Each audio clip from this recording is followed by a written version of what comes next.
Talk with Bob Mackey. Yeah. Welcome to Sports Talk. All right. I am here with Dr.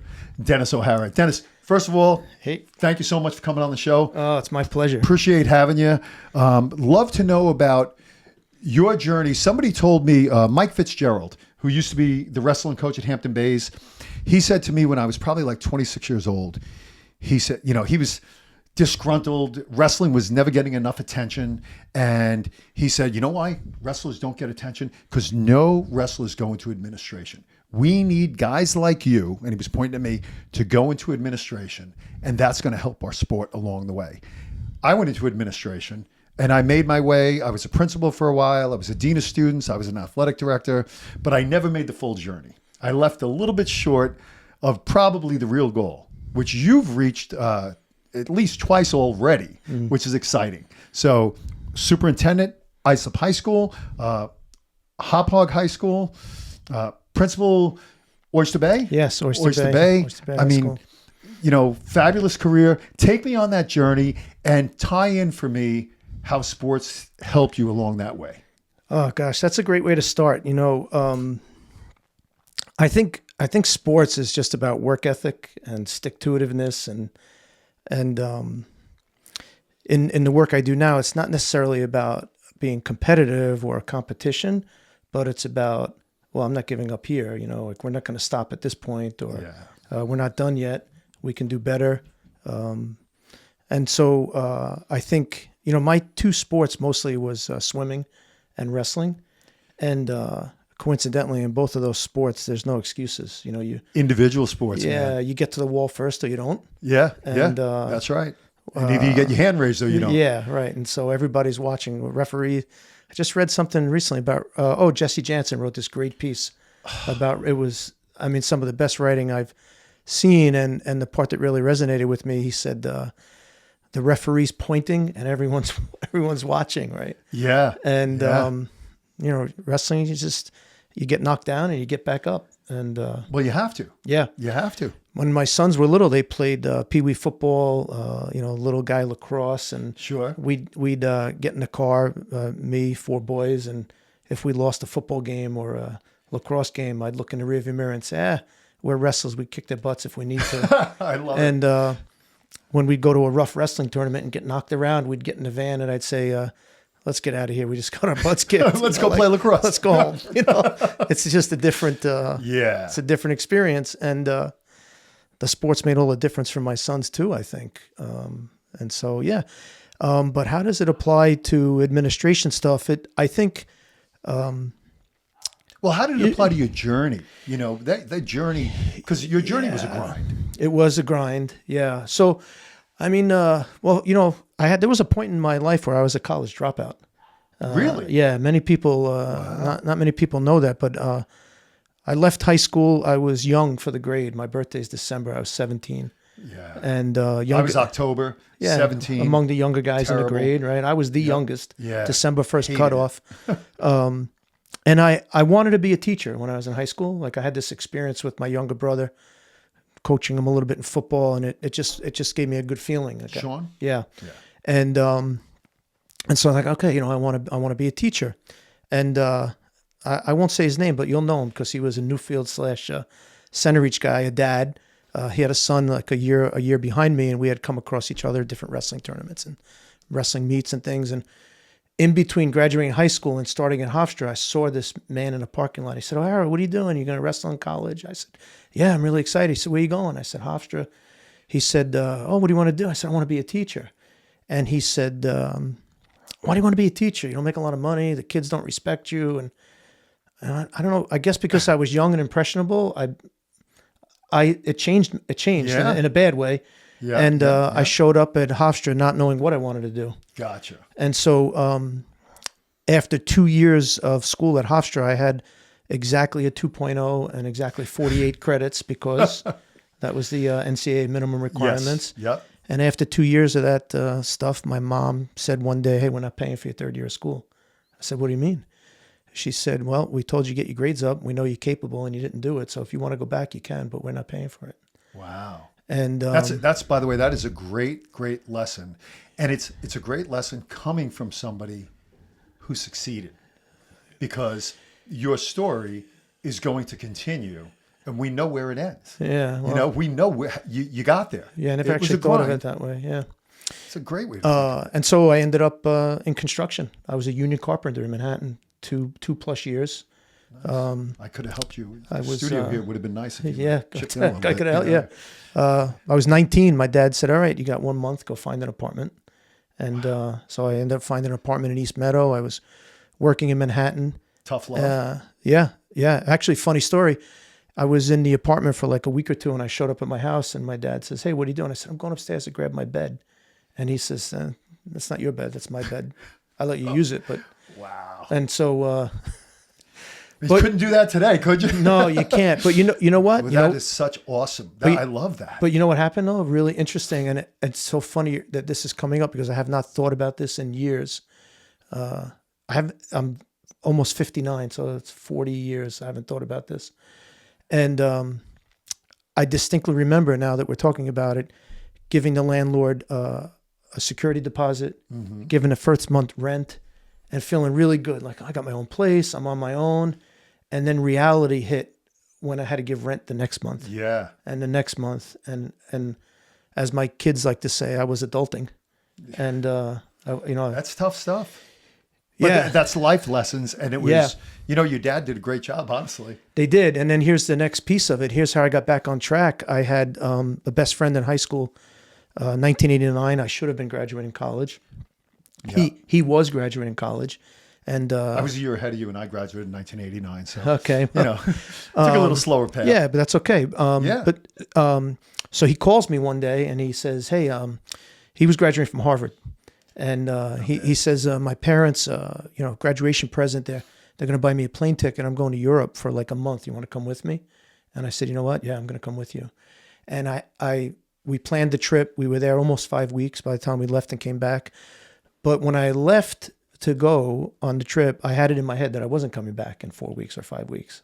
I was going to stay over there. I was going to wait tables and learn Spanish in Spain or whatever, because Okay. I was young and foolish, and I had it in my head that Europe is a paradise, and Yeah. and not happy in my current state of construction and whatever. And I have family members that are hugely successful in the trade, so it's not that I look down on it. It just wasn't fulfilling for me. And when I was away, I discovered that, whoa, wait, this is, there's more comfort at home. There's, bigger highways. There's bigger containers of milk. There's better air conditioning. There's better bathrooms, restrooms, all these different things that I'd never even I think thought. in some places, like in England, they don't have air conditioning. No. Why? Yeah. And they don't have screens, by the way. Yeah. I learned that from my wife's nephew. They don't have screens, and they don't have air conditioning. Yeah. So we can make a lot of money over there They just got selling screens. great putting history. Screens and windows. Great history, but not some of the comforts, right? Yeah. And so, I don't know, some people might not find this interesting, but to me, it changed my whole life. It was the last day of my trip, and I was in London walking. Happened to be by myself at that moment, and I hear like a noise, a commotion, and I turn my head to the right, and there's a gentleman in a car, and he's stuck in traffic, and he's cursing. English guy cursing at the traffic. And I realized, I think that's what I look like when I'm on Queens Boulevard, trying to time the lights and get down and park under the 7 train, find the spot where the meter's broken so I don't have to pay for parking all day, and then take the subway to the city, get to the job site, And as I'm like kind of processing that, I turn a corner and I almost walked into a ladder. Really? And I look up, and it was my memory is so vivid of this. It was a very tall ladder, and there was a guy covered in dust, plaster, and this is like 7 a.m. And he looked down at me, and I stared at him, and we had this eye contact for quite a while. And I think to this day it was a guardian angel, because somehow the message I got was, "This is going to be you. You better figure it out." Yeah. He looked I don't wanna unhappy. be that guy. And I felt like was the message was, you got to figure it out. And when I arrived home, I visited my parents. I told my mother the story, and she said, "Maybe you're ready to go back to school." Really? And then I went to SUNY Old Westbury. I enrolled. I saw that. I waited tables at Bennigan's by the Roosevelt Field Mall to pay my rent, pay my tuition. Eventually, I became a public safety officer at Hofstra. where I caught a car thief and wrestling came in really handy. So that's another funny story. But yeah, and That's cool stuff. And then I got the chance to. I started at Valley Stream South High School. Okay. And I had a couple of times when I was at Old Westbury, my major was biology, and I had to work at it, the chemistry, the physics courses and stuff, and even math courses. But I had a couple of moments where I'm like, I don't know if I could do this. And what I didn't say is that I wrestled for a year at Farmingdale College too, and there I was. At that time, I was thinking, well, if I'm going to be in construction, I'm going to learn how to be in management. And I took construction management courses and surveying courses and methods and materials, and I wrestled for Charlie Gatson and Roger Bogstead. God, Yeah, Charlie. Yeah, and but when the wrestling, because I still didn't have it figured out. That was before 1989, before I went away on that trip. When the wrestling season ended, I didn't go back to school. I just never walked back on campus again. Right. And so when I was like struggling with some classes at Old Westbury, I would say, forget it. And I'd close the book and walk away. And then I had this thought one night, you know what? Like if you don't figure it out, it's going to be 3 times you dropped out, and that's going to be it. This is your last chance. And then I hunkered down and I figured it out, and I graduated. You know, my degree was in biology. And when I got the chance to student teach, I took off. Like my whole life turned around. I loved that aha moment in the classroom. Sure. I started coaching at Valley Stream South High School, where, you know, some famous guys in Nassau County. Bill Linkner was the athletic director. I coached with John Zabata, was a Penn State wrestler. Yeah. And I learned a lot of tradition about. I think when did you coach there? What year was that? 90. Let me see, 92, 91, 92, 92, 93, 93, 94 seasons. Yeah. So you were. I coached 1 year at Floral Park. Okay. When I guess it was my junior year. Post was done with wrestling. Oh, okay. Title IX. Yeah. We were done. So I should say my 4th year. Yep, I got you. I wrestled for 3. I understand. And then it ended. Yeah. And so I coached that winter at Floral Park, and had to learn like all the Nassau schools. I didn't know anything. I just knew Long Beach was good, Massapequa was good. I didn't know anything about anybody else. Right. And it was a very, very, very cool experience for me. And so, you know, South had a good tradition of wrestling, Valley Stream South, and I was loving the coaching, and I was taking kids in my car all over the place in the spring season and off season to get them to tournaments, and learned a lot from John Zabata. He's actually a Hall of Fame guy now. And Bill Linkner, of course, was, everything was wrestling for him, which is a good, you know, he was our athletic director. That's a good situation to have. Great situation to have. And then I moved on to Miller Place. I coached for 4 seasons there. I was an assistant coach there. And boy, you know, initially that was a rough go because we were in a league with Mount Sinai, Shoreham Wading River, and Rocky Point. And at that time, this was 94 to 98. Yeah. Jesse Jansen was there, Torriero at Rocky Point. And was that Winkler? Yeah, Robin Winkler was the coach. And Donnie and Jandruski. Yep, and Darren was an assistant coach at Mount Sinai, and could have been Kalaka was the Mount Sinai Maybe. coach. Yeah, that was right before Armstrong came in. Exactly, Yeah. And I was coaching then too. It was frustrating because, you know, like what's in the water in Mount Sinai and Rocky Point that they're making killers. So we got a kiddie club going, and we got a couple of all-county kids, and we were making progress. While I was teaching there, though, one of my friends from Valley Stream called, and he said, hey, a group of us are going to start an administration program at Dowling. You want to do it with us? And I was like, okay, yeah, great. I needed some credits. I'll do it. And I loved it. It made me a better teacher. Mm-hmm. I had gotten observed, and when I was a new teacher at Miller Place, assistant superintendent, you know, a lot of suggestions for the lessons and stuff. I started the administration program, and she came back, observed a year later. She said, man, there is so much improvement. What's going on? I don't know. I've been taking these courses, and it, you know what? One of the courses was supervision of instruction. So it was the first time in my career I saw other people teach, which is an interesting thing about schools is, you know, you and I are teachers in the same building. We have lunch together. So therefore I think you're a good teacher, but I've never actually seen you do your work. Correct. So I don't really, you're great to hang out with, but I don't know what kind of teacher you are. You know what? I always learned, the teachers that had really good relationships, you know, when I would talk to my students, because I taught health and phys ed. So I had every single kid in the building. Right. And I had relationships with a lot of them. And you would find out who they loved, who they couldn't stand, the teachers and some teachers they couldn't stand were very structured, disciplined, and that's always tough for a kid. But if they were raising the bar for their kids, it was great. If there was teachers that they were building relationships with all the time and they were successful, that was great. There was teachers they liked that if you went and observed their class as an administrator, you were like, they like them, but they're not really learning in here. Yeah. And you have to balance all that out. And you're right, putting on that lens is amazing. Yeah. It's an amazing turn of events. Yeah. So that program got me hooked, and really I don't want to say what inspired me, but my motivation to become an administrator was so that I could advocate for hardworking teachers. Nice. Because I just felt like it happens nowadays too, but one teacher's not doing the right thing, or one teacher does something silly, and it gives all of us a black eye, right? And Sure. and I wanted to be the person who would stand up for the men and women that are working hard, doing the right thing, and I wanted to be in a position to say to the person who's not doing the right thing, you got to step it up, or we're gonna handle this. I felt the same way when I went into administration. I always looked at administration very differently than a lot of people do, because I was very lucky.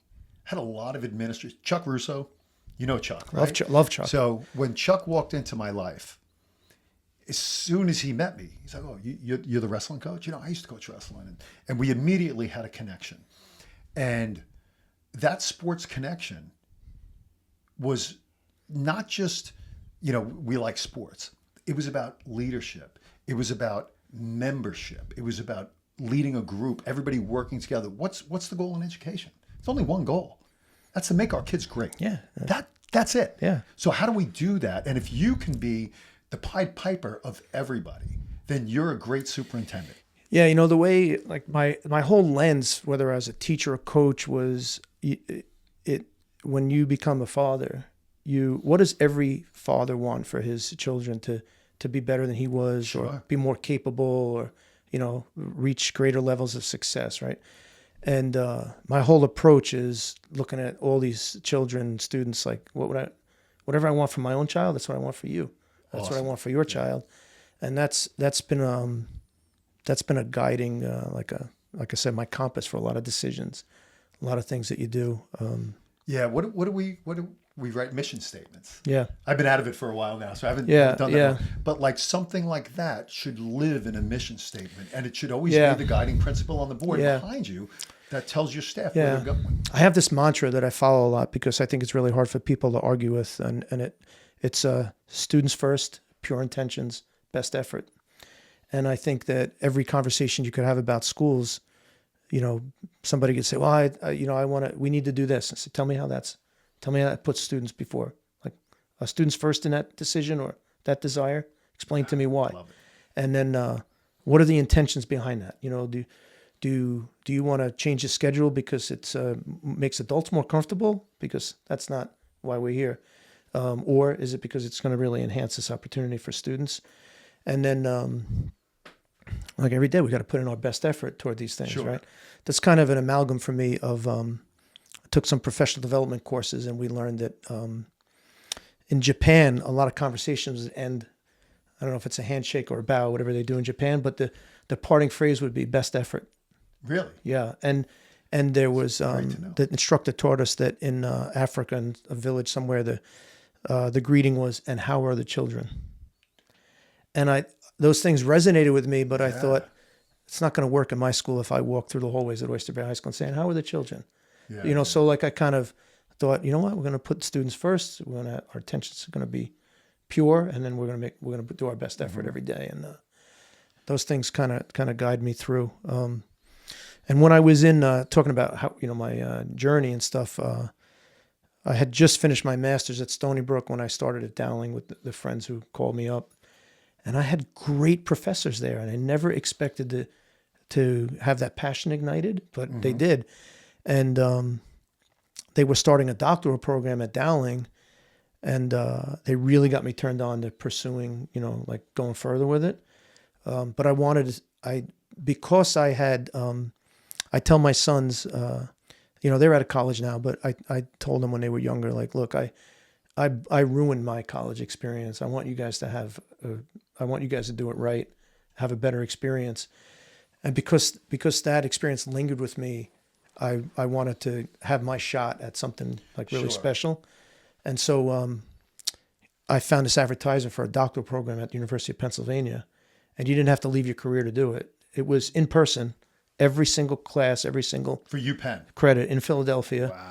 Wow. But it was Friday. It was once a month, Friday night, Friday afternoon, through 5 o'clock Sunday evening, once a month, and then for weekends. Yeah, and for once a month you were going out to UPenn, and for 3 summers, 8 days, full days. Wow. And the schedule was class started at 3 o'clock on Friday, and we went until 9 p.m. Wow. And then it started at awesome. started at 8 or 9 on Saturday, and we went till 9. And then it started Sunday at 9, and we went to 5, and then I'd drive home and be at work Monday. And that's a grind. Yeah, that's a grind. But I wanted to do it for a couple of reasons. I felt, it was weird how things lined up. I was applying. I was an assistant principal in Hauppauge High School at the time, applying to doctoral programs and applying to for principal positions, thinking in my mind that neither one is going to happen, and they both happened at the same time. So I started my doctoral program in July of 2003 and started at Oyster Bay High School in August of 2003. Really? So when I was doing my doctorate, we had four sons under 9 and under, brand new principal, and trekking down to Philly, trying to get your doctorate, doing lots of reading and obviously writing. But I wouldn't trade it, and I would do it all over again because it was transformative for me. It changed my thinking. It changed my writing. It changed my outlook on things, and it's really had a big impact on how I advocate for students and different kinds of students. What did you write about? Families. What was your doctoral in? Yeah. So my dissertation, the title of it is Teacher Autonomy. Why do teachers want it, and how does a principal determine who deserves it? I like that. I love it. My thinking was that autonomy is a double-edged sword. So I was going to say it's such a scary topic, and being in education for 33 years. Yeah, and why it was on my mind when I became a science department chairperson in Hauppauge High School, I had said to the teachers, "Hey, I'm going to try to get to know everybody. I'm going to pop in your classrooms, and I'm just excited to see what's going on." And after the meeting, this veteran comes to me and he says, "Hey, you don't need to come to my classroom." And I'm like, "Don't worry, I've been doing this 30 years. I know what I'm doing." I was like, "Okay, well, I'm going to be in there anyway." Yeah. See you Tuesday. Yeah. And I just left thinking, he doesn't want me to see what's going on, Correct. And so that's the dark side of autonomy, right? People want to be they want it to be unchecked. And then the other side of it for me was, at the time, it was Regents exams and stuff. The assessments and standards have changed since then, but we had teachers say, if I didn't have to do this Regents, I could be doing so many more great things with these kids. And that was the person you want them to have autonomy, because they were motivated, great lessons, and you didn't want them to be shackled by, Yeah, and I get I get both sides of it, right? Yeah. And at the end of the day, I remember when I became a principal, teachers talking to me about how the curriculum says we have to do this. I'm a creative teacher, and I like to bring in tactile learning and different styles of learning. And the teacher next door, they're just following New York State curriculum and doing. And at the end of the day, the autonomy, the creativity, right, is within you. It's there. Yeah. Even though the state has structural things, and the reason those things are in place is we need some sort of measuring sticks. We need a way at the end of the day for our students to exit and say, we gave you a diploma that we truly can stand behind and know that we educated. Yeah, you want to maintain the integrity of that diploma, right? Yeah, there's got to be something behind it. Yeah. But so balancing those two, I'm so glad you wrote about that, and because it's such a great topic. The study was basic, but very, to me, interesting. And what I did was I fanned out to different states. So I was working with 3 other students. We had the same advisor. They were all interested in different aspects of autonomy in schools. And so together we designed a whole bunch of interview questions. But there were only about 9 of them that belonged to me, that I was interested in. But we might have asked in an interview, we might have asked 60 something questions. And then there were 11 that were for this guy and another 15 for this lady. And I went to Pennsylvania and interviewed his teachers. Somebody came to my school. Somebody went to Ohio, and my questions were about professional development and about lesson planning or lesson design. And I basically wanted to know, describe for me a lesson you're most proud of. And I wanted to know what their objective was and how they know if they met the objective and things like that. And for professional development, my questions were related, they were simple. When's the last professional development you went to? What was it about? Why did you go? So I wanted to find out, well, I went because it was mandatory and it was at a faculty meeting. Got to get my hours in. Right. Or I went because, well, I needed to get better at this, or I wanted to. And then a question about how did you implement it, right? And so independent of each other, I made up a rating scale and I evaluated the teachers. Well, this is a person who's self-motivated and went for the good reasons to the professional development. And then these were lessons that were effective. These were lessons that were ineffective. This was a person who was directed, not self-motivated, right? So I did the ratings for the professional development separate, and then the lessons separate, not knowing who was who. Then I paired them up, and there was a really strong correlation between the effective lessons were described by the people who sought out the professional development as opposed to the person who was directed, right? And you were probably not surprised. Not surprised, and that research and study, it guides a lot of decisions I make. One of the things, you asked me about sports and administration work is I think whether I was a teacher or an administrator, my approach has always been kind of like a coach. How can I help you? I want to help this person get better. I want, my team now is the high school faculty, or my team was the science department. I want the science department to be the best team in the building. So how, and so that was how I approached it. And so a lot of my decisions about personnel are like, hey, I don't need to tell him what to do. I just need to be there when he needs me. Correct. Or I need to say, it's great stuff. Man. Yeah. And so that's great leadership style. Yeah, it's been, You're doing college courses now too, as well, right? I haven't in a little while, but I have taught at, Dowling first and then LIU. Leadership? I taught a class in St. John's, kind of related to instructional leadership. Okay. When I was at LIU, I taught science methods class. It was people working towards certification. And I had a great honor a year ago, 2 years ago.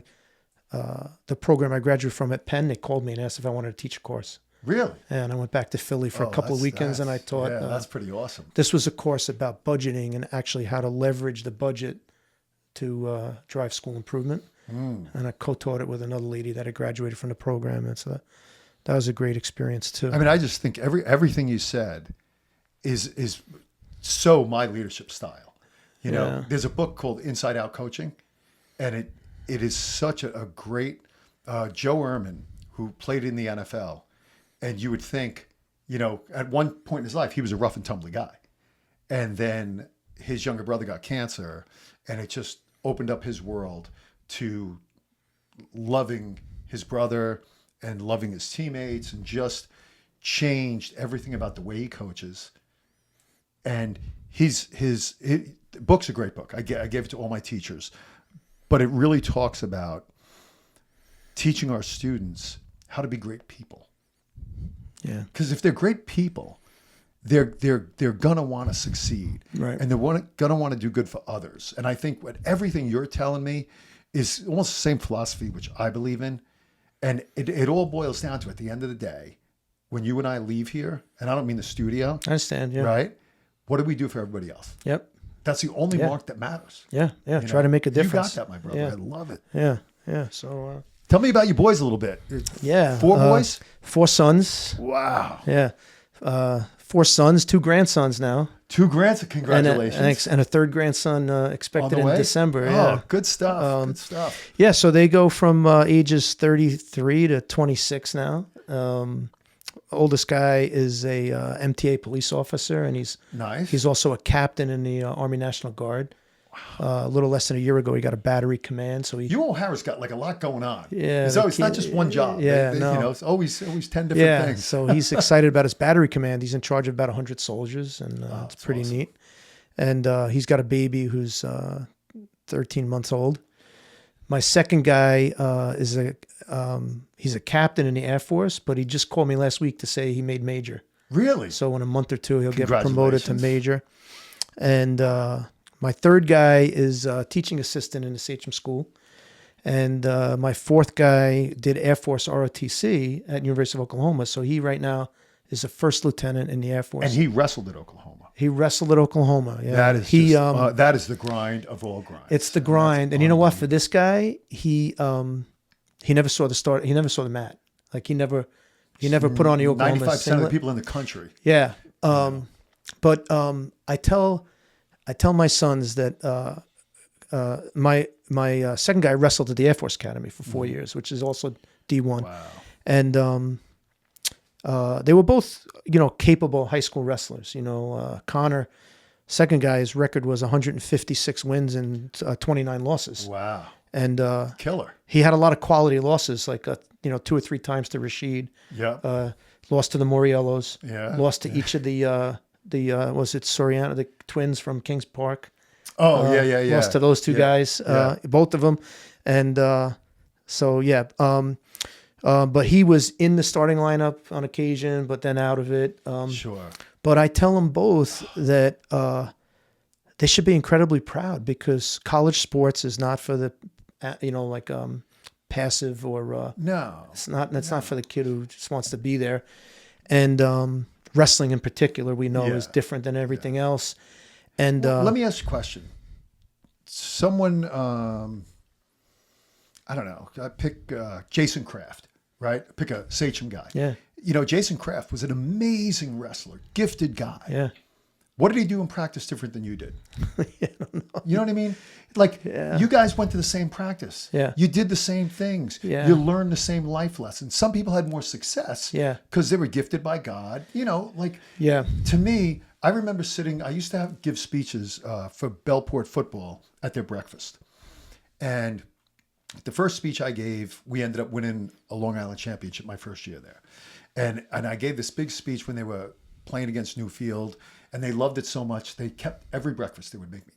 So fast forward like 2 years later, we had like a 500 team. And I had to give my speech.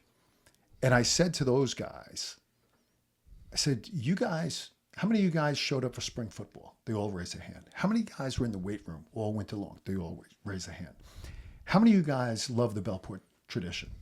How many of you guys have done every single thing that these coaches have asked you to do?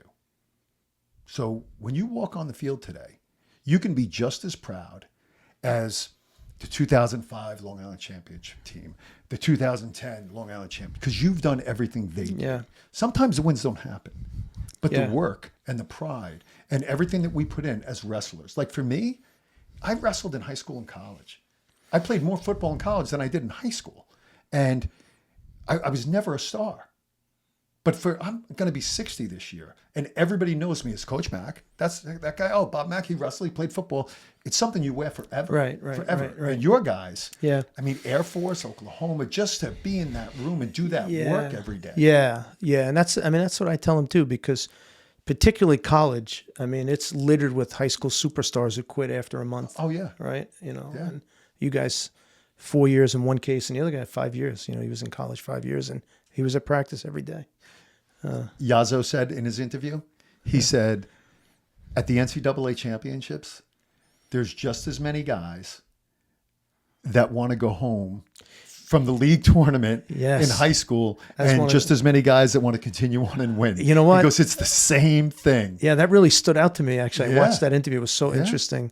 Yeah, one of the reasons I was so excited to be here with you today is because I've watched your interviews, and there's so many people I know and so many great stories and so much to learn from them. It's really been... I've been blessed to have good people, including yourself, Thanks. but to have really good, Suffolk County, we've created just some great athletes and great, I think what I like about the show is people might think they know you.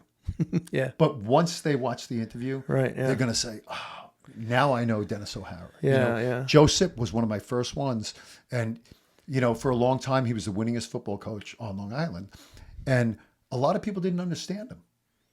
you know, and even when I got the job at Bellport, he was the superintendent and the head football coach. A rarity, right? Rare, yes. And I was probably there for like a week, and we were scrimmaging William Floyd. And his son, one of his sons, Jeff, kind of warmed up to me a lot. So my wife and I went on a Saturday, sat in the stands to watch the scrimmage, you know, and you know the rule, right? As an administrator, you know, omnipresent, be everywhere all the time. You want to be a good administrator? Show up. Yep. And so I'm there on a Saturday with my wife, and we watched the scrimmage. And when the scrimmage ended, I kind of walked down to the field, and Jeff came over right away. Hey, thanks for coming, da da da da. And then Joe Sips, he's out in the middle of the field talking to the Floyd coach, doing his own thing. And I was kind of intimidated, and I was like, I'm just going to leave, you know? So we kind of scooted off, and he comes in my office on Monday.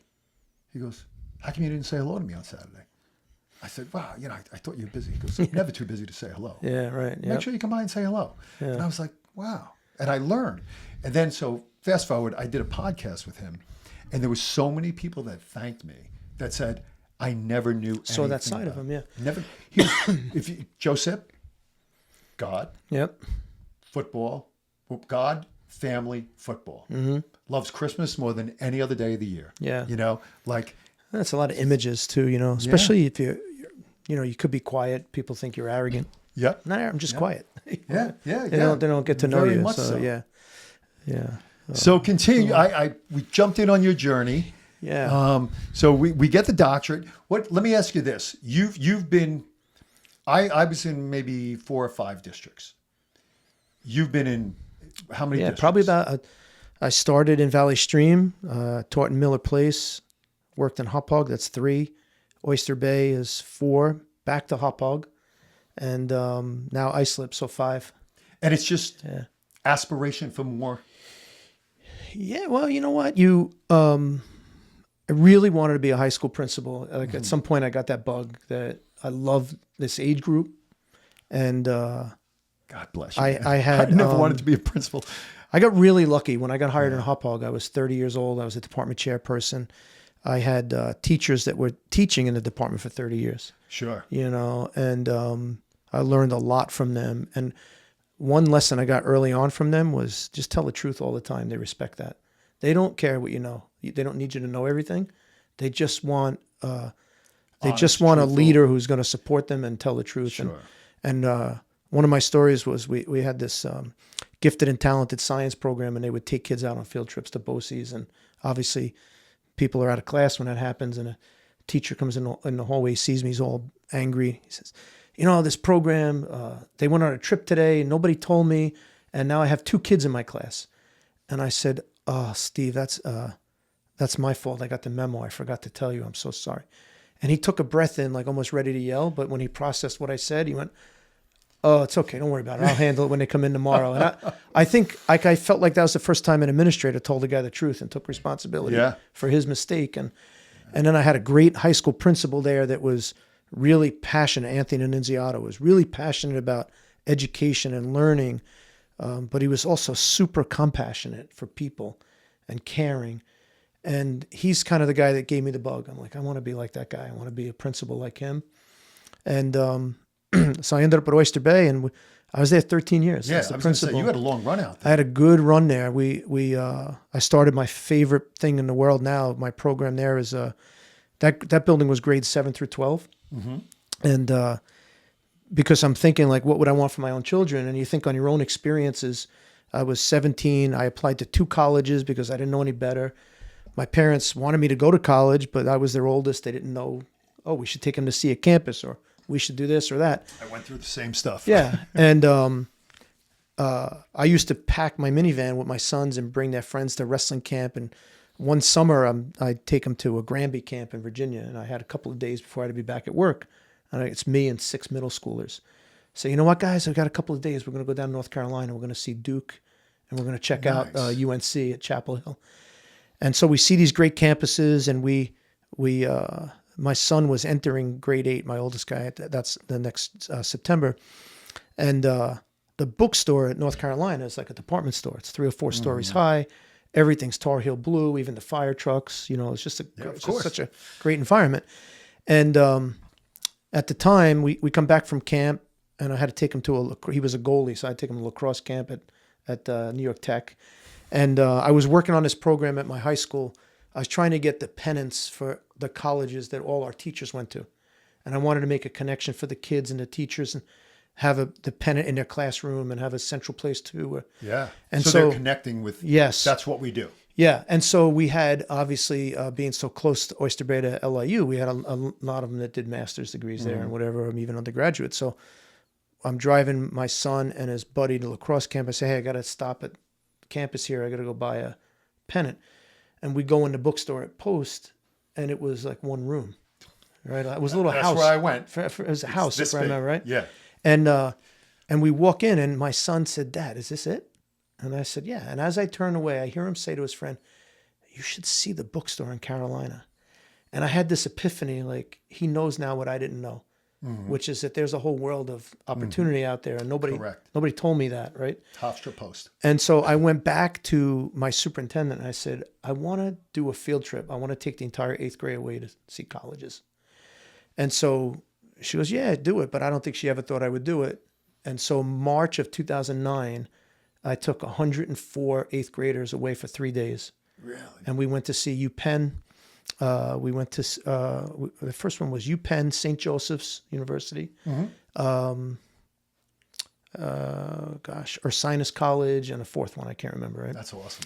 And I would call colleges and say, hey, I'm a principal. I want to take a group of our students to visit your campus.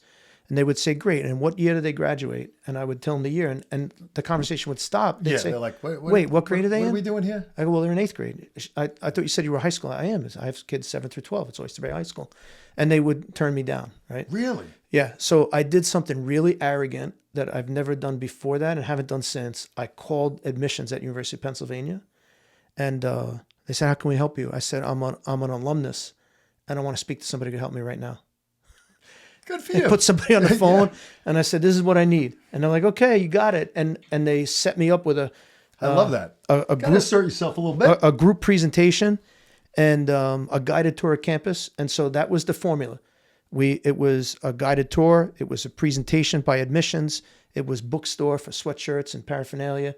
And then in the evenings, it was bowling. It was, concerts. It was whatever it was. Fun stuff. And the following year, I canceled midterms in January for our 10th graders, and I took the entire 10th grade away for 5 days. I'm sure they love that.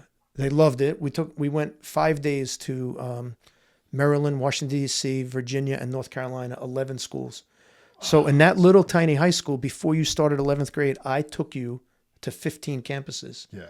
And it changed the culture of the whole school. And it was also, as I finishing my doctorate and I was learning more and more about instruction.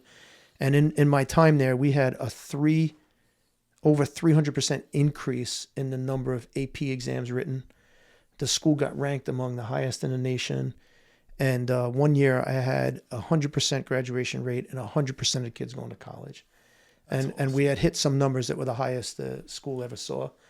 Do they still follow these traditions They still today? do the trips. I think they modified them a little bit, Not everybody's as crazy passionate as I am. Like, I do things big, To me, people are like, why do you need to go to so many schools when you're away? I'm like, look, I'm in Maryland or Virginia.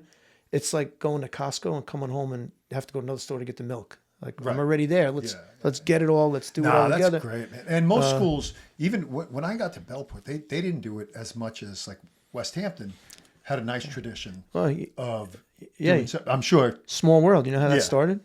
The current superintendent, Dr. Probst. Yeah. You met Carolyn.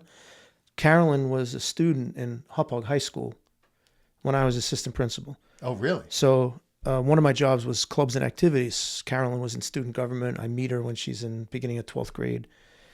She goes away to college. I have no contact with her. And I'm principal now at Oyster Bay. My phone rings. Hey, Mr. Harris, Carolyn Johnson. Do you remember me? I said, yeah, what are you doing? She says, I think I want to be a counselor. Can I come see you? And so she comes. She enrolls in Teachers College for her counseling program. She does an internship with us. She does some leave replacements. And then I go to her office one day and say, hey, look, I want to take the whole 8th grade to Philadelphia. I need you to get on the internet, find activities I can do with them. because you know this. You can't take 100 teenagers away and No, you can't put them in the hotel lobby at 7 and say, "Hey, go relax. We'll see you in the morning." Yeah. You got to wake them keep up at busy. 6, and you got to get them back at midnight. You got to get them You got to exhausted. keep them busy. And so she was By the instrumental. way, can I just jump in for 1 Yeah. second? You got to remember your thought, though. Okay, go ahead. This is great. So talk about a field trip like that. Liam, our kids used to always go to the Washington trip, right? Yeah. Everybody does the Washington trip. So they go down to Washington. Liam's in, I want to say 6th grade, something like that. And Matt Montpetit, who I love, he's one of the phys ed teachers, great guy. And he takes all their cell phones. And the kids know that they're going to take all their cell phones away when they go to bed at night. So the next day, I'm picking Liam up from Washington to take him to Virginia Beach for the Nationals, right?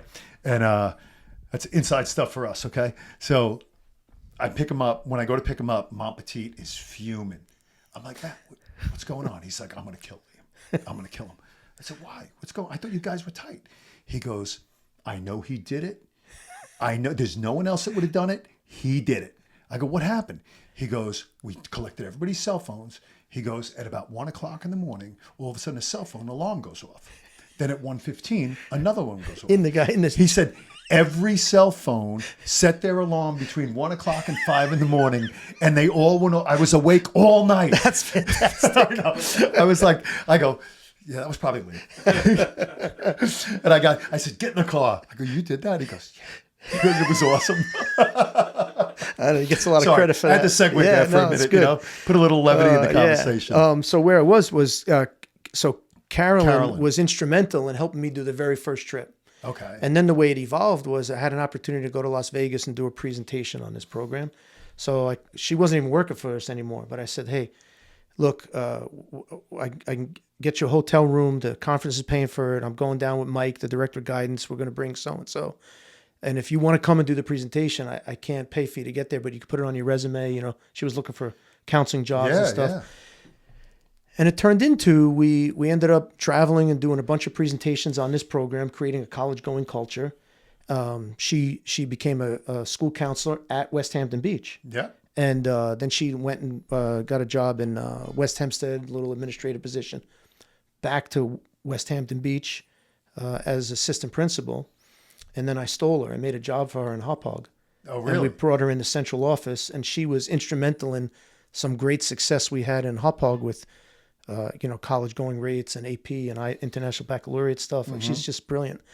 And now she's superintendent there. But the reason the program is at the college visitations at West Hampton Beach, she started when she was a counselor. We started together. The program now exists in Hauppauge. We do a version of it in Islip, and they even do a version of it in Hampton Bays High School because the principal out there came to one of our presentations. So it's something that really opens kids' eyes because when they're on campus with me, I said, what do you think of this place? Oh, this is great. I go, well, you want to go here? And I can't tell you how many conversations I've had on the spot. Yeah, I would love to, but I don't. I said, yeah, it's not a mystery. Like if you like it, you're in 8th grade. Now they told you. Correct. Take classes that are challenging, earn the good grades, do the work, and be a good person that's passionate. If you want to be back here, you could be back here. Yeah. Right. And it's way more effective than me being the principal says, hey, why are you wearing any class? You got to do your homework. You know what's crazy on a simple level of that is my kids went to the state wrestling tournament since they were probably like 5 or 6. No, that's where the concept comes from. You want them to see what the next thing is. It's like when I was in high school, I never went to the counties before I was in high school. I didn't see until high school. Same thing. And it was like, so it wasn't really a goal. Yeah. I remember you and I talking on the phone about if we placed in the top 3 in the league, we would make it to the county tournament. And I didn't even know where it was or what it was. Right. You know? Same way. And so I just said with my kids, this is what I'm going to do. And then any of their friends, I would always tell them, get in the car. Get in the car. Yeah. Get in the car. We'll bring 10 guys to the state tournament. I don't know if you remember this, but for 5 or 6 years or more, 6 years maybe, I did the announcing at the counties. Mr. Smith on mat 3 will Mr. Smith. Yes. And I was always impressed by it because someone else would be like, Joey Smith, you're up on mat 3. Well, but you did it in such a professional, I'll never forget it. Well, here's where so professional. So the funny part is here's where it comes from. But back to your point though, my kids were always runners. Yeah. Like I was bringing them. I'm like, So I they want were part of them it to see what these 24/7. kids are doing, right? Yeah. But where that comes from is I went to the NCAAs and I heard that guy Ed Aliverti and the woman, I think her name is Marsha. I can't remember her last name. They were like a duo, right? And what I noticed was they would say the name Mister when it was like semifinals, and the rest of the tournament they'd Just regular name. yeah. So I tried to mimic him. Like I I took didn't know where you notes. got it from. I even wrote to the guy and said, I love the stuff you do. And I'm doing it on a small scale. Would you? And he was so kind. He said he sent me a bunch of stuff, and I really had a lot of fun doing it. I did it for a number of years. But I remember, and Yeah. because he did that, I'm telling you, that's why I just said that. Like, because nobody does that. yeah, Before him, no one did it. After him, no one did it. Yeah. But when he did it, it was very distinct. I remember it at Stony Brook. Yep. You know, and I remember just hearing your voice, and it made it that much more important. He would do things like, and again, none of it was original, but I would try to, sometimes it's hard. There's 8 mats going, and but Sure. but I would like quickly say, what are the 2 seeds over there, and then I would say, oh, it's numbers 1, 2, 3, and 4 in the semi. The experts got it right in this week class. Like, all these jokes, right? You wanted to have some commentary. Yeah, but none of it was. Yeah. And what was funny though is he in the nationals he would say, back points on mat 6 or a possible pin on mat 8, and I started doing that, and you could see the whole crowd turn their head and look to that mat. Well, because, and they do it at the States every year too. Yeah. Yeah, that was actually a lot of. There's a lot of great things about coaching that I miss a lot, but that was one of them. Yeah, I think it's being part of wrestling. It's such a foundation. Yeah. For your beliefs in life, for everything you're telling me as an administrator, I could relate wrestling back to everything. Everything. And it's really, like I said, it doesn't matter your success in wrestling. Right. It matters the work, the grind. Well, it's a gift. It really is. It really is a gift. You know how I discovered it? What's that? How I stumbled across wrestling? No.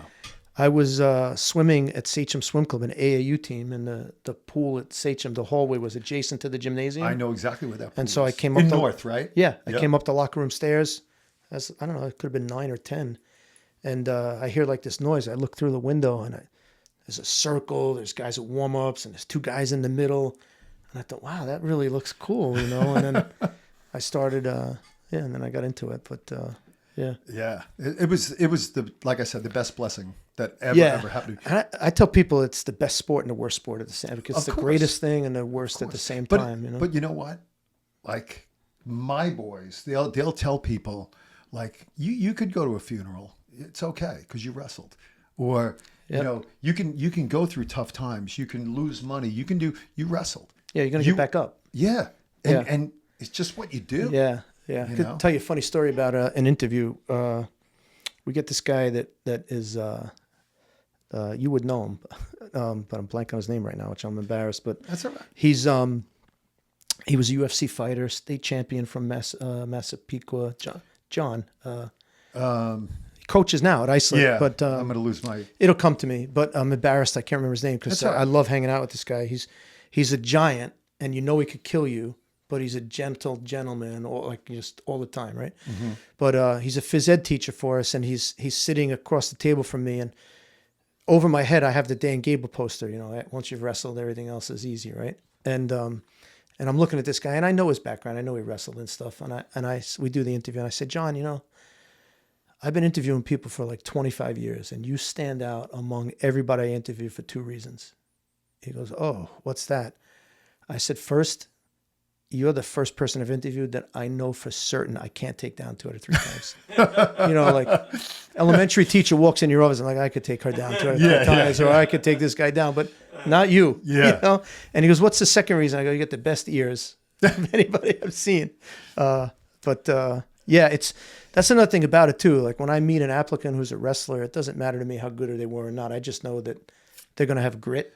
And if they have the other qualities, I'm going to be happy to have them. They're going to work. In the they building know how somehow, to work. For me, one of my greatest steals was Rob Cuffey. And I got him before you got there. Thank God. Where is he? Yeah, is he? Cuffey was at Iceland. Yeah, where is he now? He's at Bellport. He is. That's what I thought. He's been there. Yeah. He's probably been there for about 7 or 8 years. Yeah, I know who he is, but we missed each other. And when we paired him up with Chuck Maraggiolio, he took over that program when Rick Herman passed away. Mm-hmm. He was his assistant, and unfortunately Rick died suddenly, and Chuck had to grow up and just take over the program. And he did a great job. He did a really good job. And we were always good, but we weren't great yet. And then Jamie Fabian, he was on the staff, and he's our head football coach as well. And then Cuffy joined the staff, and I had the three of them. And now I had Cuffy, who you know, Rob. He's a monster. He's huge. Never played a down of football in his life, and he looks like a football player more than a wrestler. He's just an outstanding human being.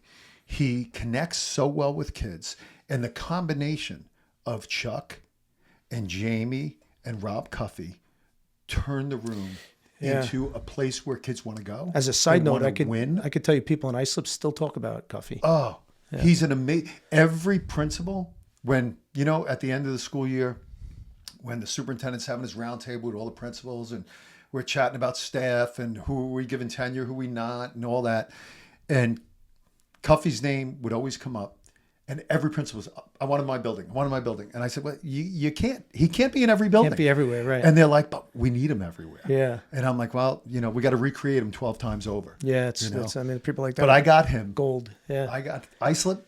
Yeah. They let him slip away. Yeah, I think they weren't moving him in the right spot, right? Yeah. If you don't give good people the opportunities, you're going to lose they them. tried to. I think they didn't have a phys ed opening at the time. Yeah. So they made him a dean of students. Like they did try and keep him around, but he wanted to teach. You know, he wanted to be in a classroom. So was he's teaching phys ed?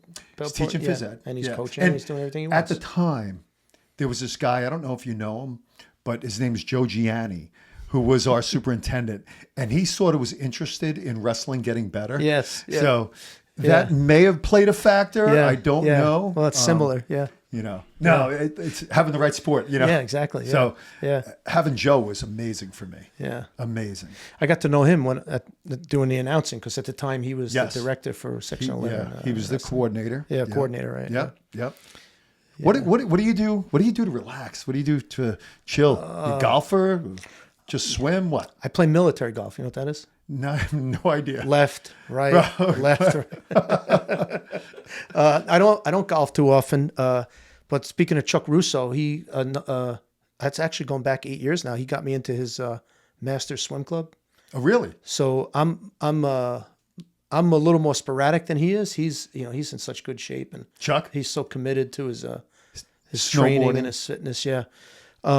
Biking. But 2 or 3 days a week, September through June, we're in the pool at 5:30. We do really like anywhere between 2 and 2.5 miles. There's a coach on deck. I love Chuck. This time of year, what I really like to do is mountain biking.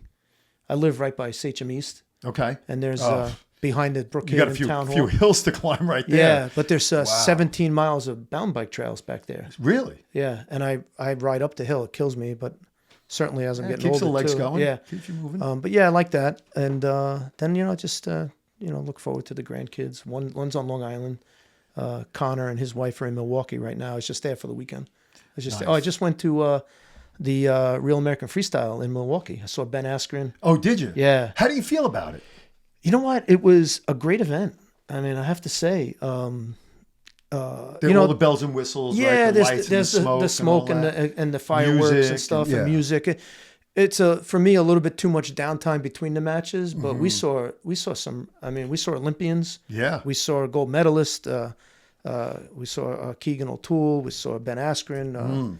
O'Toole, Hidley, such a dude. Yeah, dominated an Olympic champ. Yeah. The two female matches were. He has a brother too, right? Hidley. I'm not sure if he does. We saw Adeline Gray wrestle. She's an Olympian. Yeah. I have a pair of her shoes. I think the other woman was an Olympian too. La Tigre. I can't remember her name, but that's her. Yeah, that's all right. Oh, that's good stuff, man. Yeah, and what was great about it was my son called me and said, "Hey, it's going to be in Milwaukee. You want to come for a visit?" He bought me the ticket, and two of my other sons flew in. So I had 3 out of the 4 boys there. We went together. So yeah, it was good. It was good. How about greatest accomplishment? We were going to talk about that upstairs, and I wanted to wait. Yeah, you know what? I mean, professionally, there's a lot of things. Professionally, what I'm really proud of is that I've been able to change kids' life trajectories. Right? We meet them and they're like this, and after we do programs or whatever, one kid at a time, or if it's a program that impacts bigger kids, you get them going like this, right? Did you ever feel a disconnect because when I became an administrator, you're just not sitting in the classroom. Yeah. And so you got to really go out of your way to keep building those relationships so you feel like you're making that personal impact. Talk to me about that. Yeah. So, actually it's, I'm kind of envious of, what I don't miss about the classroom is the lesson plan grind. Mm-hmm. And Sure. when I was a teacher, I didn't sleep at night if I didn't have my lesson ready for the next day. And it made me, I was always nervous about it. I didn't want to be the guy who let him down. Sure. So I don't miss that part of it, but I miss the connection. I really miss coaching. Like I loved coaching, and I had a great connection with the kids. But the way I do it is I go to their sporting events. I go to away games because sometimes at an away game, it's more intimate in a way because I go to the bench and then I'm with the team. So the kids are like, hey, Dr. Harry, this past year we happen to have a great football team and I made 7 out of their 8 games, home, away. Yeah, that's awesome. So, and football, football's probably my favorite sport. Like I love NFL football. I played Little League. I played football through 9th grade. Okay. But just wasn't big enough to play at Sachem. I mean, when I was in high school, they had Jumbo Elliott. I remember those guys. And me, and they picked him. Yeah. Right. But he was in 12th grade when I was in 10th grade, but he was huge. You were with Paul Englehart? Yeah, I remember. Like Paul Englehart, Freddie Kemp. Yeah, those guys are a little younger than me. Shanahan, I know the names. Dave Shanahan. Dave Shanahan's a year behind. All a year 86, younger. 87, those guys. Yeah. I played with those guys at Post. But so, keeping connections, it's funny you're asking me about that because I have, we got a guy who graduated 2 years ago now, and he wants to be a pararescue guy in the Air Force. Yeah. Right. Yeah. And that's like Navy SEAL level. The PJs. Yeah, the PJs, no, I know. right? Navy SEAL level. This guy.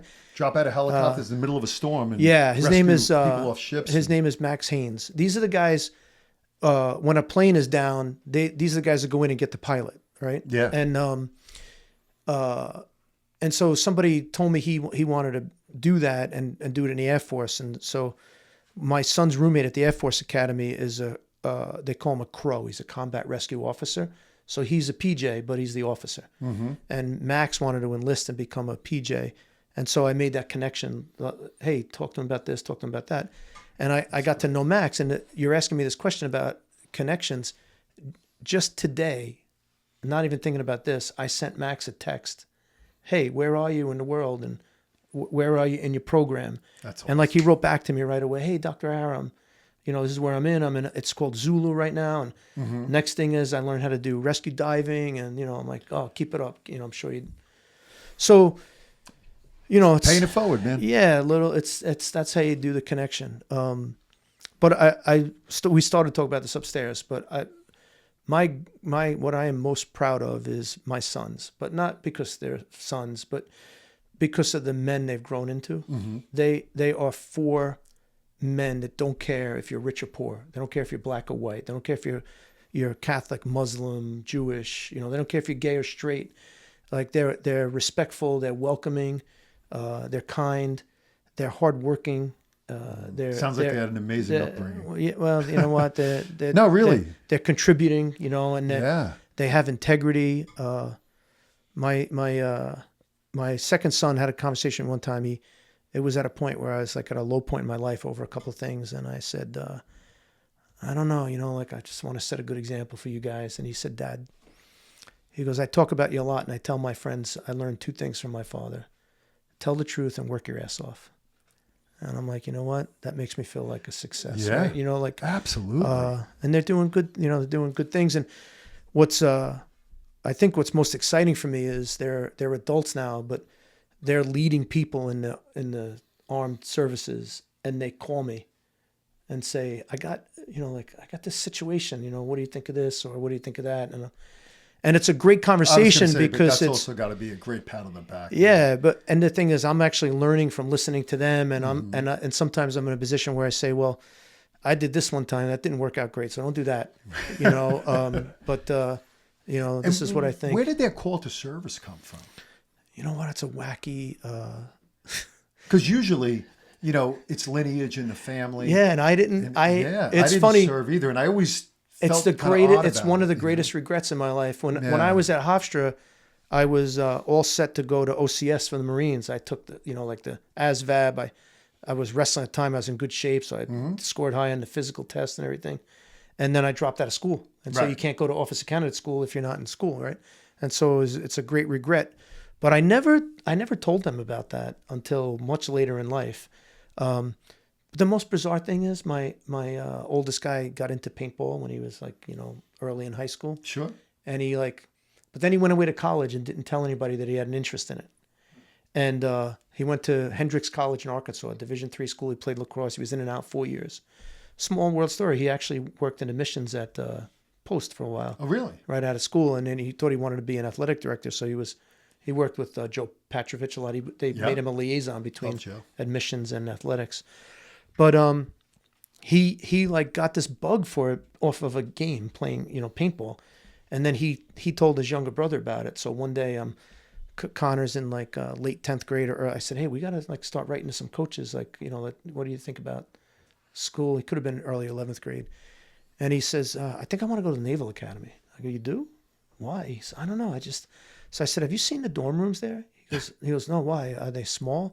I go, well, I don't know exactly how big they are, but I know they don't let you leave clothes on the floor, like not even a towel, not one, let alone the 12 that are on your wet towels on the carpet in your bedroom right now, right?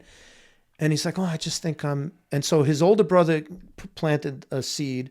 He ends up going to the Air Force Academy. Yeah. The older guy graduates college and is working in an office in admissions, and he's like, you know what, this isn't for me. He enlisted in the Army.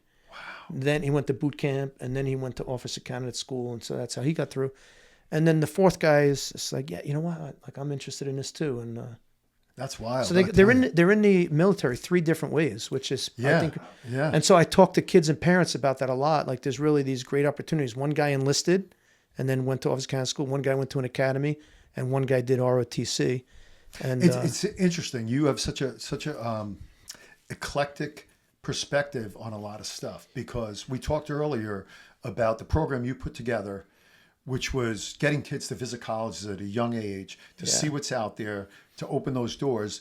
But at the same time, you have a bunch of military brats, but did it through college, like different avenues in. Yeah. And I think, because I was thinking about that when you were talking about the college visits, and I was saying, do you get any pushback, like, from the people that are into the trades, or saying college isn't for everybody? Oh, all the time. And it's like, you're not pushing college. You're pushing exposure. Yeah, like exposure in life. They can make their things. decisions. I'm not telling them what to do. Yeah. It's funny too, because regarding trades, I was into trades. Yeah. So it's not that I don't look down on the trades, but what I did learn from the experience is, I'm going to generalize, but I met like 3 kinds of people, right? And now you got to think back.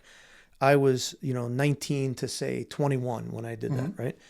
And at that age, I'm looking around, and I'm in Manhattan every day, and I'm a working guy, and I went like that was the first time in my life I had to be somewhere on Christmas Eve. Right. Like, I'll never forget. That's what like turned me around. I'm like, the guy. It was December 23rd, and I'm like putting the tools away, and the guy's like, I'll see you tomorrow. And I think I'm helping. I go, no, it's Christmas Eve. Yeah. He goes, yeah, I know. We'll see you tomorrow. And I think he's kidding me. Yeah. And I go, no, it's Christmas Eve. He goes, yeah, we work half a day. I'm like, you're kidding me. Like, yeah. And that was like another, like, oh, this isn't fooling around anymore. Yeah. But the 3 kinds of people and this is a gross generalization. This is not everybody, right? Get it. But like, there were guys that were my age and a little bit older, paid on Friday, broke by Monday. The bars, the hot rod car, the girls, whatever it was. And like, like waiting for the next paycheck, and it's only Tuesday or Monday, right? And then the next kind of guy was a guy that at the time seemed really old to me. But when I look back on it, he could have been in his upper 30s or old man to mid 40s. But what I would hear was, my neck is bad, my knees are bad, my back is bad because it's sheetrock, it's concrete all day long. It's right. It was hard work. And they didn't have an education, and so they couldn't get out of it. And they had a family to provide for, right? Yeah. And then so they were just stuck in it. Right. And then the third kind of guy was the guy who owned the company, and he was making big bucks. Correct. And so what I this is my personal opinion. What I think about the trades is, I think they're great, and there are people that do that work that can buy and sell me 1 million times over. Sure. but I think you have to have enough intelligence and a certain amount of passion, and then like to see that you have to have a little bit of vision to be that person that makes it big. Because if you don't have education and you get hurt in that job, or you don't have a place to go, then it's a grind for your whole life, well, right? And I think that life lesson is, it doesn't matter what you do, but be the best. Yeah. So be the boss. Yeah. You know, if I love, listen, he calls me an electrician. I'm really not an electrician, but I do a lot of electrical work. And I learned from my wife's dad mostly, because he was a carpenter. He was a great craftsman. And as you know, you're a teacher. You're off in the summer. Yeah. You're working. You need to make ends meet. You're working. Yeah. I'm running wrestling camp. Yeah. I've never had a summer off my whole life. No. I mean, I can't Never. wait for it, right? Never. Yeah. And so he taught me all these different skills. He taught me plumbing. I learned carpentry from my father-in-law. I learned electrical from my father-in-law, from a few people that I started teaching with who were tradesmen on the side. The greatest thing that ever happened to me. Yeah. And I would tell my kids, if you want to go into a trade, everybody out here in the Hamptons, they own the company. Right. They own the company. Right. So learn how to work it, work your ass off, right, and then learn how to own it. Yeah. Make that your 5-year plan. Yeah, and that's what I think, because I've seen a couple of people, like they get into it. Like I could think of a person in particular, as his wife didn't have an education beyond high school. He had a civil service job, but then he got ill, lost his job. Then they lost the house. Then, Sure. And like you just, and you don't have, and the research is really clear. Like if you get a high school education beyond high school, your income goes this if it's 2 years. Correct. It goes this if it's 4 years, and this if it's graduate. But also you're healthier longer, you live longer, you have access to healthcare and checkups where people don't have insurance, they don't go to the doctor until they're really sick. And correct. And I have friends of mine at our age that don't carry their health insurance. They'll drop it for 6 months so that they can have a little bit more in the bank. Yeah. Then they pick it up again. I can't live with that. Because a car accident, anything could happen, right? But I want to, if you don't mind, the college trips thing. This is another reason why they're so important to me. This story in particular. When I was principal at Oyster Bay High School, I told you the first group we started with were 8th graders, 2009. Right. Then next year we do it with 10th graders. So that first group is now 9th graders. Then the next year we do it. Now we're doing every year, 8th grade, 10th grade, 8th grade. Mm-hmm. It's 2 trips a year. And so the 8th graders, I take them away when they're 10th graders. They're the first group to go to, the full cycle, right? It's one of the girls in that grade is in 12th grade. She comes in my office and she says, Dr. Herrick, I got this financial aid letter, but I don't understand it. Can you read it? Tell me, explain it. I go, yeah, sure. Let me look at it. And it turns out it's from Boston College. Mm. So now this is a girl that her family is immigrants. Nobody's ever been to college. They've probably never talked to her about college. And now Don't know how to. Now she's giving me a letter telling me she got into Boston College, right? And I look at the letter, the financial aid award. The only thing she's responsible for is a student loan. The rest of Boston College's tuition, which at the time was like $65,000 a year, is covered. Scholarships, grants. Wow. And so let's say it's $60,000 a year. That's $240,000, and she would have come out at the time with like $30,000 in student loans for a $250,000 education, right? Fantastic. And I know she went, and I know she graduated. Mm-hmm.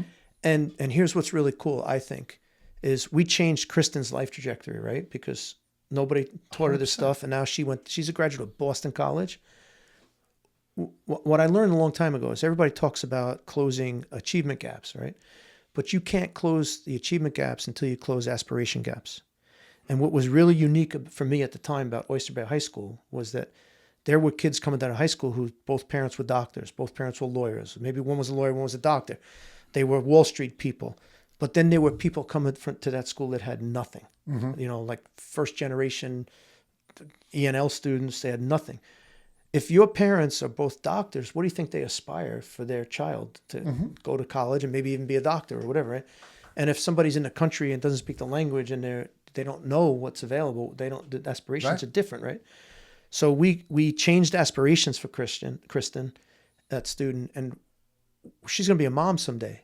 what do you think she's going to aspire to for her own children? It's So already changed the ball. yeah, we broke a cycle, right? Yeah, And we correct. made a difference for a kid. I'll never meet her children, Yeah. but I know she's going to want her kids to go to, Yeah. have that experience. And that's, that's, to me, that's example of that quote, a teacher affects eternity. He never knows where his influence ends, because we influence Kristen. She's going to influence her kids. Her kids are going to influence their kids. You created a brand new cycle. Yeah, right. Brand new cycle for that Yeah, family. and so those are That's and awesome. the other thing in my career that I'm also proud of is in 3 different places, 3 different school districts, I've been able to stand in front of a crowd at graduation and say, the achievement of this class is the highest level this school has ever seen. I was able to do that at Oyster Bay. Yeah. I was able to get them to that point in Hauppauge, and this year I made a similar. In Islip? Yeah, Islip is 40% of the students are economically disadvantaged, which people don't realize. No, I would never There's think there's that of districts Islip. with a higher. Would never think people that. wouldn't think we're like that, and despite that, the class of 2026, 70% of the graduates took at least one AP course, Really? which is a really big number. Like Yeah. when you that's get fantastic. 70% of your kids in an AP course sometime in their high school career, you're running with the big dogs, like the the really good schools on Long Island. How do you compare your affluent communities to a more middle class community from a work standpoint? Like for me personally, and I don't know, maybe it's a tough question for you. I just say, like, I worked in Port Jeff. I couldn't stand it. I really couldn't stand Yeah. it. The superintendent, Ed Riley at the time, he said to me when I got my job, I was the athletic director and the assistant principal. So I was there from 6:30 in the morning till 8:30 at night. That's probably part of the reason why I wanted to leave. But he said to me, he goes, Bob, our parents are going to come in the office. They want everything. You tell them no. You tell them no, no, no. Then you give them whatever they want. I was like, what? I was like, that was not the integrity that I was grown up. He goes, that's what we do in Port Jeff. Yeah. And I learned, like, literally, I tell this story all the time. You've been to Port Jeff? Yeah, of Port course. Jeff High School. Yeah, I've Earl been L. there. Vandermeulen. Yeah. It's got the bowl out front, Yeah, and yeah. that's where the softball field is, right? So we have a softball game going on. I have an AP exam going on inside. Now, AP exams probably start at 8, 9, 10 o'clock in the morning. I have a softball game, which means it's about 4 or 5 in the afternoon. Right. And I'm sitting on the rail watching the softball game, and a Mercedes-Benz pulls up behind me, and it's a board member. And I said hello to the board member. I'm not going to say their name. And we were chit-chatting, and board member smoking a cigar on school property. Yeah. And I said, oh, you have a student upstairs taking an AP exam. And he goes, oh, yeah, I know. I talked to him about an hour ago. He's doing great. I said, what? Oh, the teacher gave him a break, and he went outside with his cell phone and called me. I'm like, Unbelievable. are you out of your mind? I'm like, that's a true story. yeah. That is a Yeah, true story. Leave yeah. all the names out. Yeah. That is a true story. And I was like, Yeah. this is not for me. Yeah, there's definitely different levels of entitlement, right? Yeah. Yeah, I don't. You know what? I have to say, blessed. I've been really lucky. Like in Oyster Bay, they were obviously affluent. I mean, Oyster Bay Cove. Yeah. Billy Joel lived in that school district. The Dolan family that owns the Knicks and the Rangers Yeah. lived in that school. Not that I saw the Dolan's kids; they were in some private school, but Sure. But it was that kind of affluence, and it was also that kind of poverty. But I didn't. 13 years, maybe once or twice, I encountered like a person who thought they were entitled to whatever they wanted. Yeah. you know? That's fantastic. So I was lucky there. Hauppauge was, regular, like Yeah. a lot of blue fire Yeah. people, police, Sure. and Islip we described. But, I think your point's really a good one because every superintendent or principal is going to brag about the kid that graduates and is going to Harvard, Yale, Princeton. But they're going to do that in spite of us. Right? Correct. So like the kid who's going to Harvard from Islip High School, he probably or she would be going to Harvard if they were at East Islip or Bayshore or whatever, right? 100%. So we're going to brag about them, but to me, I don't know, it's you're going to get this because you're a wrestler, but the hard work's more fun, Yeah. right? Yeah. It's I like doing hard things. They're more fun. Listen, you got to bring up the bottom and bring up the Yeah. middle. The top's going to be the top. And Yeah. I think I had a student when I was a principal here in East Mauritius. This young lady, she was like an 8th grader. She missed school. I think her parents were going through a tough time. She missed school like 60, 70 days, whatever it was. And I had some teachers come in and they said, I don't want to pass her. She's missed my class 60 times. I said, what's her average? He said, well, she's got a 98. I go, maybe she doesn't need to come. You need to adjust your class. I go, yeah. I'm like, she's got a 98 average. You're just angry she's smart enough to get a 98 and not be there. Yeah. I'm like, you got to make a better argument for me here. Exactly. Like, do I want her to be here? Yeah. Of course. Yeah. But apparently I wanted to be here just for the social aspect because she academically, she's doing just great in your class. We just got this, just yesterday I got our AP data, right? And when I first arrived, the first year I was there, we wrote 434 AP exams. Now I inherit that group, right? Sure. I show up in July; they're already scheduled, whatever. Yeah.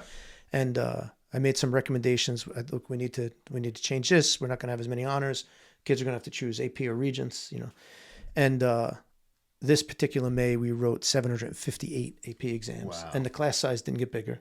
It's like 220, like pretty much across the board. It's changing philosophy. Yeah, and it's getting rid of debilitating beliefs, right?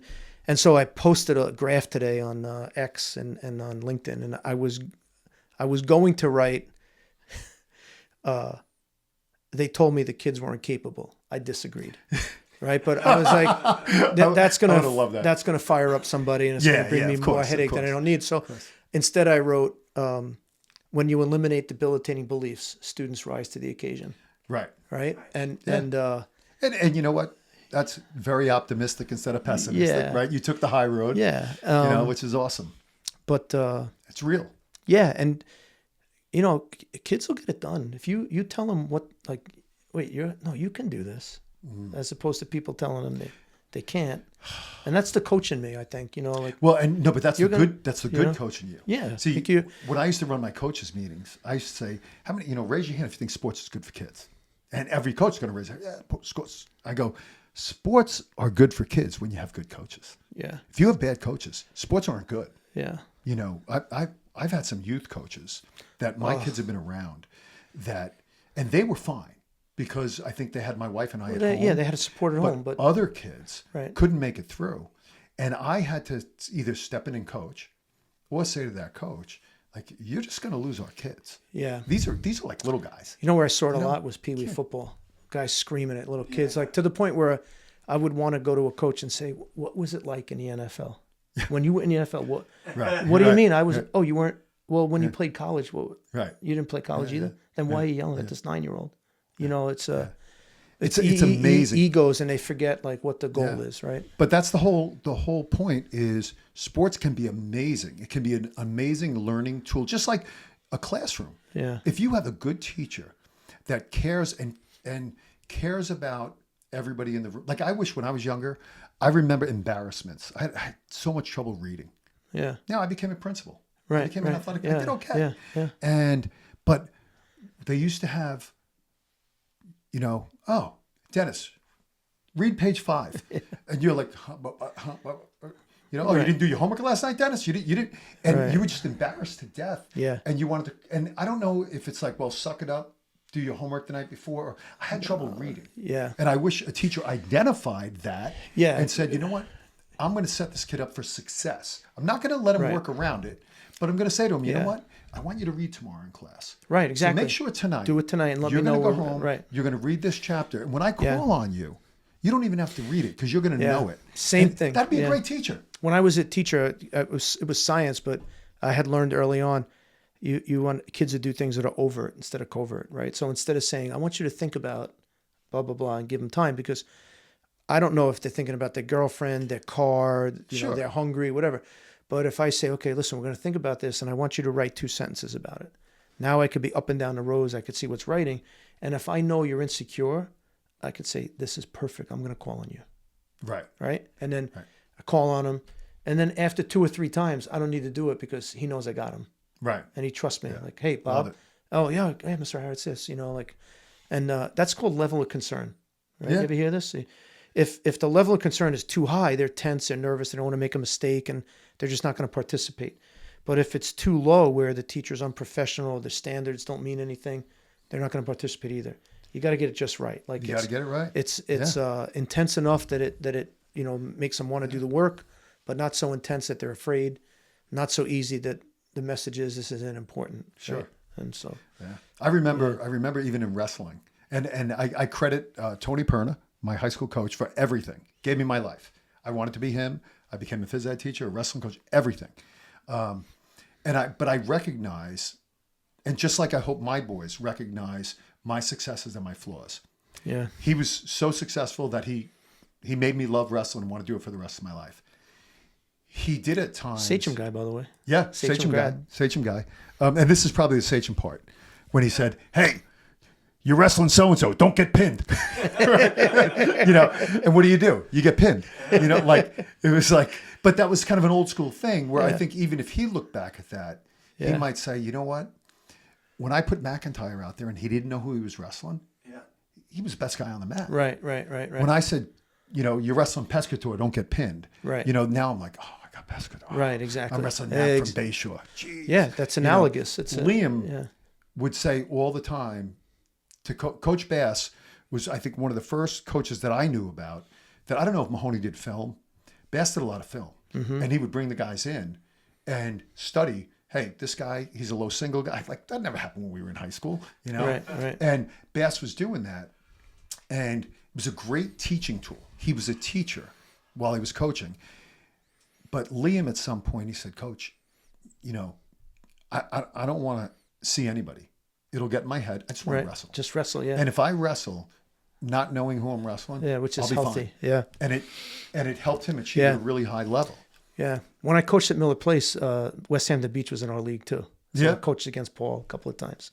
One funny story is we had this lightweight on our team that was probably the best kid on our team, but he was having some emotional problems, a little bit of drug involvement, bad home life. But we were trying to keep it together with him. But we go out to wrestle Paul, and the way the match is going, I bumped this kid up like more than 2 weight classes. Oh. Not knowing I couldn't. Like, Paul knew. He didn't catch it, and He didn't catch it? no. And I was going to say, we- because he always knows. And so, like, it turned out really good for us. And after the meeting, he goes, "Man, that was great strategy, bumping so and so up." I'm like, "Thanks." And I'm like really proud, like, "Wow, what a great decision." And then later, I'm like, "Wait, You're looking at the way it's... like I couldn't get away with it. Like that was, you know." Yeah. Another time, we were coaching. Did you ever tell him? I don't think I ever got back to him about that. Oh, I can't wait till he sees the podcast. Yeah. And then this one's not so earth shattering, but at the time it was not common at all. But we had a guy wrestling West Hampton Beach, and it went into the ride out, and the overtime ultimate rules have ride out. changed. So I can't remember exactly what the rules were because Sure. this would have been like 1997 or something. But it's our choice. And like everybody in the world thought our guy was going down. Of but course. both guys were exhausted. And I'm like, "Take top." He's like, "Coach," I'm like, "He can't get up. Take top." I'm telling you. He took top, he rode him out, and Paul was like, "Man, I never saw anybody take top." Like, I'm like, Everybody takes I'm like, spot. I don't know. Like, just Yeah.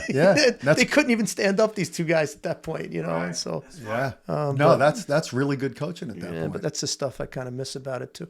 I did a lot of, I haven't coached actively officially in a long time, but when my kids were going through, I volunteered from their junior high all the way through. And I, talking about those college trips, when my kids were in middle school, I chartered a bus and I took from kiddies through middle school and their dads. And we went to Rhode Island on Friday and we watched Brown wrestle in a college match. And then the next day we went to Natick, Massachusetts and wrestled in a tournament. Oh, that's awesome. And then we drove to UPenn on Sunday, wrestled in another tournament, and then we went home. That's awesome. And those were the things that really fed Sachem East when they had a good, like they had a 10-year run. Yeah. And, every program that was your brother coaching over there? Yeah, he was the head coach, and Isaac. They were coaching together, and I was packing kids in my van and taking them to the. You ever hear of Jeff Jordan State Champ Camp? No. This is the best camp I've ever seen. It's in Ohio. Well, you said you went to the Granby camp. Yeah, that was great. I could have taught that in my basement. I know. I was in that. I can still do a Granby, I think. I'm enamored with a Granby. I just think it's a slick. It's a good. I love the Granby. It's a good thing to have in your in no, your toolbox, I love the right? Granby. And if you get it into a Peterson, Yep. Love that Granby roll. This camp in Ohio, it's in Urbana, Ohio, and these are where the guys started Rudis. Really? Yeah, and so I'm when I was.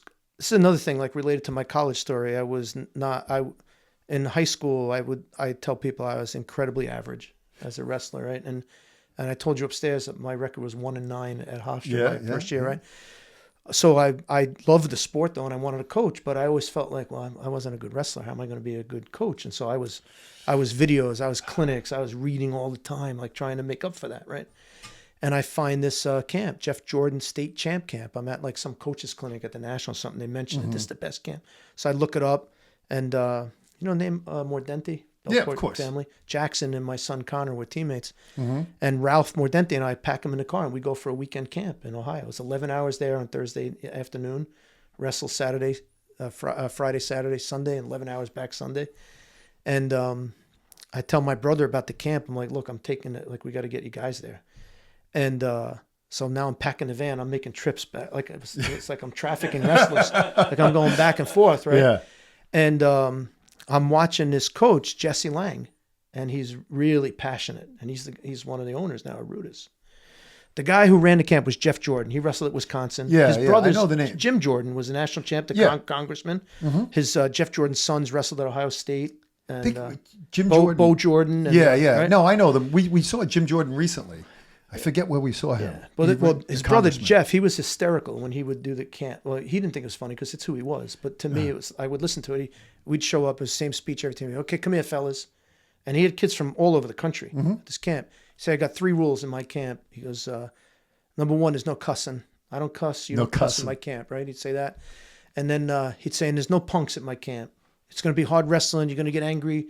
You shake hands, you get a new partner. There's no punks, no fun. If you're a punk, you're going to get kicked out of my camp. He's saying the 3rd rule is you do it the way we tell you. He goes, we know what we're doing here. And he would say, he'd point. Now, this camp was in a barn. They would sleep on the mats, 3 sessions a day. And he'd say, see those banners, guys? 8 years in a row, state champions. See those best team in the country banners? And he'd look at them and say, I'm not bragging. It's just the way it is. Right? I love it. And he had this guy, Jesse Lang. And Jesse Lang is a young guy, was a Marine, wrestled at Ohio State, but like a great teacher of the technique. And during a break, I say, do you guys ever do travel for the clinic? He's like, yeah, this is how we do it. And so like 3 or 4 times we had them come to Sachem. You brought them in. And you guys always brought the best people in at They Sachem. were teaching the camp. But one day he's in my house and he says, hey, Jeff and I, and I forget the 3rd guy's name, but he was a heavyweight Ohio State wrestler. He goes, we're going to start a clothing company. I go, oh, really? What? Tell me about it. He goes, well, we're gonna call it Trihex. And I'm at the kitchen table with my sister-in-law and my sons. The Trihex, yeah. And he shows us their emblem. Well, but now it's 4. Oh, it's 4, right? It's 2 on the side, 2 on the top. Yeah. And at the time, it was 3 of them. And he shows us, and nobody knows this story.